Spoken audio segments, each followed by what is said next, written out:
नमस्कार, news Republic अंदर में आप सबकी स्वागत करता हूं। मैं हूं देव और इस वक्त मैं मौजूद हूं डिगलीपुर सीएससी सेंटर के बाजू में। यहां पे मोदी के जैसे प्रधानमंत्री भारतीय जन औषधि केंद्र सीएससी डिगलीपुर, तो यहाँ पे ये खोलने का मतलब था, मोदी जी का जो स्कीम है इसका खोलने का मतलब था यहाँ पे जो कम दाम में जो जेनरिक मेडिसिन है वो यहाँ के गरीब को मिलेंगे, वो कम दाम में मिलेंगे। इसीलिए ये जो स्कीम है ये बनाया गया और स्कीम का जो लाभ यहाँ के लोगों को कितना मिला क्या नहीं मिला वो जानने की कोशिश करेंगे।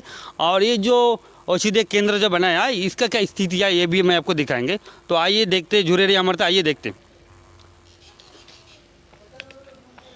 तो इस वक्त देखिए यहाँ पे लिखा है, देखिए वैक्सीन सेंटर, जो औषधीय केंद्र है यहाँ पे लगा हुआ है वैक्सीन सेंटर। और यहाँ पे दवाई मिलता कि नहीं मिलता वो भी जानेंगे और हमें दिखाएंगे। अधिकारी है जो हेल्थ डिपार्टमेंट से जुड़े हैं तो उनसे भी हम जानेंगे क्या दवाई है कि नहीं। थोड़ा उसी से एक दो सवाल पूछने की कोशिश करेंगे। तो सर, आप लोग यहाँ पे जो ड्यूटी करते हैं, दवाई कितना है दवाई पे? मैडम जी, हमें दवाई मिलते हैं? हाँ, दवाई मिलता है। किस तरह का दवाई? जैसे कि यहाँ पे रूल में बोला जाता था कम से कम 200 स्टॉक में होना चाहिए जेनरिक मेडिसिन जो है, जो यहाँ पे लोगों को जो सब्सिडी में मिलना चाहिए, जिसके लिए केंद्र खोला गया। तो दवाई इतनी है? फिलहाल इतना ही है स्टॉक में। अच्छा, देखिए ज़्यादा से ज़्यादा हमें देखिए मास्क और सैनिटाइज़र दिख रहा है, तो मेडिसिन का नाम पे तो शायद कुछ दिख नहीं रहा है। एक्चुअली सर, फ़िलहाल स्टॉक में इतना ही है। इससे ज़्यादा स्टॉक क्यों नहीं है, आप इसके लिए सीएमओ सर से बात कर लीजिए। वो तो ठीक है। अभी अगर समझिए कोई व्यक्ति आएंगे कुछ मेडिसिन के लिए स्लिप लेके आएंगे तो उनको मेडिसिन दे पाएंगे आप? नहीं, अगर मतलब यही सब मेडिसिन लिख रहे हैं तो दे पाऊँगी। इससे ज़्यादा कुछ लिख रहे हैं तो स्टॉक में है नहीं फ़िलहाल। और देखिए यहाँ पे मेडिसिन का नाम भी देखिए सिर्फ क्या हम बता रहे हैं, 1 आइटम 2 आइटम 3 4 5 आइटम तो मेडिसिन दिख रहा है। और मेडिसिन का उतना जानकारी हमें नहीं है। जेनरिक जो भी देखिए यहाँ पे सर मेडिसिन तो देखिए जेनरिक मेडिसिन के हिसाब से तो हमें कुछ भी नहीं है, मुझे नहीं दिख रहे। जेनरिक मेडिसिन जो 200 क्वांटिटी हमसे होना चाहिए स्टॉक में, ये चीज़ तो है ही नहीं दिख रहा है। और ज़्यादा से ज़्यादा सैनिटाइजर दिख रहा है, मास्क दिख रहा है। और ये क्या मेडिसिन है मालूम है? Glucometer strip. तो जेनरिक मेडिसिन के हिसाब से 200 स्टॉक होना चाहिए, हमें 4-5 चीज़ ही है और बाकी कुछ नहीं यहाँ पे। और पूरा कोई आदमी भी यहाँ पे आ नहीं रहे यार। अब मुझे नहीं लगता यहाँ का लोगों को इसी से कोई फ़ायदा हुआ है, शायद कोई फ़ायदा तो हुआ नहीं अभी तक लगता। और इसी से जुड़े हमारे साथ है तो उनसे भी जानेंगे कि आर के ग्राम का है और ये जो औषधीय केंद्र है आर के ग्राम का अंडर में है, तो मैं उनसे भी कुछ जानने की कोशिश करेंगे इस बारे में क्या बोलना है। सर, इस बारे में क्या बोलना है, ये जो मोदी का जो स्कीम का अनुसार जो यहाँ पे दवाई देने का जो दावा कर रहे हैं कि गरीब को अच्छा मेडिसिन मिलेगा, कम दाम में मिलेंगे, ये इसमें क्या फ़ायदा हो रहा है सर? फ़िलहाल तो इसमें सबसे पहले मैं रिपब्लिक न्यूज़ को मैं धन्यवाद देना चाहूँगा कि आज एक बहुत ही अच्छा मुद्दा सामने लेके आए हैं।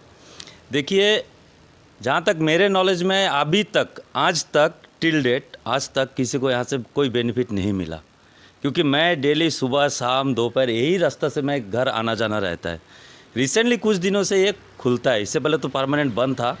और इस चीज़ को लेके मैं 2022 का जो डीपीसी हुआ था, डीपीसी में मैं ये पॉइंट रेज किया था कि जो प्रधानमंत्री जन कल्याण औषधालय है वो खुलना चाहिए और उसमें मेडिसिन मिलना चाहिए। लेकिन अभी तक जैसे कि अभी आपने देखा, अंदर कुछ मास्क है जो हम लोग का कोविड टाइम में आया हुआ है, कुछ बुज़ुर्गों के लिए पैड है, सैनिटाइजेशन रखा है, बस यही 2-3 आइटम है इसका अंदर में और कुछ भी नहीं है। तो एक तरफ से देखा जाए तो टोटली फेलियर, लोगों को एक का बेनिफिट नहीं हो रहा है। बिल्कुल आप सही बोले हैं, अभी तक का हिसाब से एकदम टोटली फेलियर प्लान, एकदम फ्लॉप। आज तक कोई एक सिंगल बंदा जो बोल दे कि इधर से मेडिसिन लिया हो, एक सिंगल पर्सन कोई भी नहीं मिला। हॉस्पिटल में जाने से अगर 5 दवाई लिखता है, 3 मिलता है, 2 बोलता बाहर से लो, हमारे पास है नहीं। तो बाहर से लेने का मतलब यही है जो प्रधानमंत्री मोदी का जो क्या मतलब स्कीम के हिसाब से यहाँ से मिलना चाहिए और नहीं है, यहाँ से मिलना चाहिए, वो चीज़ नहीं मिल रहा है। तो ये एक तरफ से आप देखेंगे गवर्नमेंट का पैसा का सही इस्तेमाल नहीं हुआ, ये जगह में गलत इस्तेमाल हुआ है। और जो मेडिसिन पब्लिक को मिलना चाहिए, जो गरीब व्यक्ति है, गरीब से गरीब है, उनको मिलना चाहिए था, कम पैसा में नहीं मिल रहा है। फ्री में तो दे नहीं रहा था, पैसा से ही लेना था हम लोगों को, लेकिन वो भी नहीं मिल रहा है। तो देखिए ये जो ऑफिसर जो बनाया गया मेडिकल का, जो हमें दवाई दिया जाएगा, जो बीमार लोग आएंगे तो मेडिकल का दवाई दिया जाएगा, लेकिन ये जिसमें जो खर्चा हुआ ये वो गरीब का, हम गरीब का पैसा, ये बता रहा हूँ, हम जनता का पैसा है, हम जनता का पैसे से ये जो घर बनाएगा, इतना जो कम काफ़ी लाखों का खर्चा हुआ, तो खर्चा होने का बाद इसमें लोगों का फ़ायदा नहीं हुआ। और कहीं ना कहीं लोग ये बोल रहे हैं मोदी जी का जो स्कीम है ये फेल हो रहा है। इससे जुड़े हमारे साथ और एक व्यक्ति मौजूद है जिनका नाम है निकित दास, RK ग्राम की निवासी है और यूथ कांग्रेस की कार्यकर्ता है, तो उनसे भी हम जानेंगे डिगलीपुरा ये इसमें से क्या फ़ायदा हुआ और इस बारे में उनका क्या कहना है। पहले आपका नाम बताइए पूरा। मैं निकित दास, भारतीय राष्ट्रीय कांग्रेस का प्रवक्ता होने के नाते और यूथ कांग्रेस का लीडर होने के नाते मैं हर बार अपनी बात रखता हूँ। तो इस बार सबसे पहले तो मैं आपके चैनल के माध्यम से जितने भी व्यूअर्स और अंडमान निकोबार द्वीप समूह के निवासियों को, डिगलीपुर के निवासियों को भारतीय राष्ट्रीय कांग्रेस की तरफ से नमस्कार करता हूँ। मैं आपको बहुत धन्यवाद देता हूँ कि आपने बहुत अच्छा एक सवाल पूछा कि ये जो जन औषधि केंद्र आप देख रहे हैं CSC डिगलीपुर में, इसका उद्घाटन हुआ था। उद्घाटन के बाद मैं समझता हूँ कि प्रधानमंत्री जी का जो स्कीम गरीबों के लिए लाया गया था कि दवाई उन्हें कमती दाम में दिया जाएगा, तो यहाँ पर लगभग ये बिल्डिंग खोल करके रखा गया है। आप देख सकते हैं कि यहाँ पर ना ही दवाई है, ना ही मेडिसिन है, ना जनता है। तो जनता को बेवकूफ़ बनाने का काम जो प्रधानमंत्री जी का स्कीम और भारतीय जनता पार्टी के लोग कर रहे हैं, उसके खिलाफ में भारतीय राष्ट्रीय कांग्रेस इसका विरोध करती है। आज तो आप ये बोलना चाहते हैं कि ये जो मोदी का जो स्कीम है ये फेल हुई है? बिल्कुल फेलियर है। पूरा अंडमान में आप देख लीजिए कि अंडमान में जीबीपन का सामने भी यही सेम केंद्र एक खोला गया है, उसमें ताला लग चुका है। आज का डेट में वहाँ पे मेडिसिन नहीं है। आज गरीबों के लिए CSC डिगलीपुर के सामने जो जन औषधि केंद्र खोला गया है उसमें भी मेडिसिन नहीं है। तो मैं सरकार से सवाल पूछना चाहता हूँ, क्या आप जनता को बेवकूफ़ बना रहे हैं? क्या आपने जो जनता के लिए स्कीम खोला था, क्यों इसमें दवाई नहीं है? क्यों एडमिनिस्ट्रेशन इस पर काम नहीं कर रहा है? मेरा सवाल है यहाँ के अंडमान निकोबार प्रशासन से भी कि आप इस पर क्यों काम नहीं कर रहे हैं, इस पर दवाई क्यों नहीं है? ये सबसे पहला प्रश्न है। और आप जा करके CSC डिगलीपुर में देख लीजिएगा, मैं CSC डिगलीपुर की बात करता हूँ, वहाँ पर दवाई देने के समय में जो ज़्यादा रेट का दवाई होता है उनके पास नहीं मिलता है। CSC डिगलीपुर में जो दवाई नहीं मिलता है वो दवाई आपको प्राइवेट मेडिकल स्टोर में मिल जाता है। मैं ये पूछना चाहता हूँ कि जब गवर्नमेंट अस्पताल में दवाई नहीं है तो गवर्नमेंट अस्पताल को बंद कर दीजिए। गवर्नमेंट अस्पताल की क्या ज़रूरत है? अगर आपको प्राइवेट का ही प्रोपोगंडा करना है, देखिए मैं प्राइवेट सेक्टर का विरोधी आदमी नहीं हूँ, लेकिन अगर प्राइवेट सेक्टर का ही आपको प्रोपोगंडा करना है तो गवर्नमेंट अस्पताल का क्या काम है? गवर्नमेंट स्टाफ का क्या काम है? तो जनता के लिए जो दवाई आता है उन्हें दवाई को दिया जाए, CSC डिगलीपुर में दवाई को लाया जाए। ये बहुत बड़ी मांग है भारतीय राष्ट्रीय कांग्रेस की तरफ से कि जनता के लिए जो दवाई आता है वो जनता के लिए नहीं दिया जाता है, वो चला जाता है प्राइवेट सेक्टर में। प्राइवेट मेडिकल स्टोर में हर दवाई उपलब्ध है, क्यों CSC डिगलीपुर में दवाई उपलब्ध नहीं है? इसका जवाब आप CMO सर से भी पूछिएगा। और मेरे ख्याल से जब से CMO सर आए हैं बहुत अच्छा काम कर रहे हैं, लेकिन उनका भी दबाव है, कहीं ना कहीं ऊपर से प्रेशर है, कहीं ना कहीं उनको काम नहीं करने दिया जा रहा है। लेकिन मैं बोलना चाहता हूँ कि आज डिगलीपुर में जो समस्या है वो बहुत बड़ी समस्या है। देखिए बीमारी कोई बहाना नहीं होता है, आदमी घूमने के लिए वहाँ पर नहीं आता है, आदमी अपना तकलीफ़ को लेकर मेडिकल जाता है, उसको समय से दवाई मिलना चाहिए। और जो दवाई नहीं है, जितने भी दवाई का रिक्वायरमेंट CSC डिगलीपुर में है और जो जन औषधि केंद्र में जो दवाई अभी तक नहीं आया है, मैं एडमिनिस्ट्रेशन प्रशासन और भारत सरकार से मांग करता हूँ कि तुरंत CSC डिगलीपुर में दवाई का प्रबंध किया जाए और इस जन औषधि केंद्र में भी दवाई दिया जाए। मैं चाहता हूँ, जैसे कि मोदी का स्कीम ये बोलता है कि जो मेडिकल में अवेलेबल नहीं है CSC में, तो ये है जो जन औषधि केंद्र में दिया जाएगा। ये उनका मतलब इसका जो स्कीम था, जो वहाँ पे नहीं मिलेगा तो यहाँ से डिस्काउंट में वो दवा यहाँ पे अवेलेबल रहेगा बोला था। वही तो मैं कह रहा हूँ ना आपके माध्यम से कि मोदी जी ने तो भाषण में कह दिया भाइयों बहनों आपको दवाई दिया जाएगा, लेकिन आज आपके सामने सच्चाई है। देखिए यहाँ पर बोर्ड भी क्लोज है, जनता नहीं है, पब्लिक के लिए दवाई नहीं है। सिर्फ भाषण देने से काम नहीं होता है, काम करके दिखाना चाहिए। जो स्कीम लागू हुआ है मैं कहता हूँ कि टोटली फेलियर है और जनता को समझना चाहिए, जनता इसके खिलाफ में आवाज़ उठानी चाहिए, क्योंकि आपका तकलीफ़ है, हम भी आवाज़ उठाएंगे, हम भी अपनी आवाज़ सरकार तक पहुँचाएंगे। मैं यही कोशिश कर रहा हूँ कि डिगलीपुर की जो समस्या है उसको हम सॉर्ट आउट करें। और डिगलीपुर में जो आज डिगलीपुर की हालत देखिए, CSC डिगलीपुर में दवाई नहीं, आपने कहा कि यहाँ पर दवाई मिलना चाहिए, यहाँ पर भी दवाई नहीं है, तो जनता कहाँ जाएगी? गरीब जनता को मजबूर होकर प्राइवेट मेडिकल स्टोर से दवाई खरीदना पड़ता है। ये बहुत दुखद है। नमस्कार। तो अभी अभी मैंने प्रधानमंत्री भारतीय जन औषधि केंद्र में गए थे, जहाँ में देखिए अभी मेडिसिन वहाँ पे नहीं थे जो लोगों को मिलना चाहिए, वो अभी वहाँ पे नहीं मिल रहे। तो उसी से जुड़े मैं डिगलीपुर CSC के CMO सर से मिलने आया।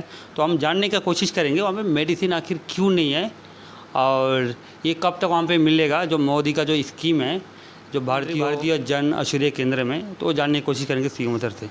सर पहले तो ये बताइए सर, हमें मेडिसिन अभी अवेलेबल नहीं है अभी, सर इसका मुख्य कारण क्या?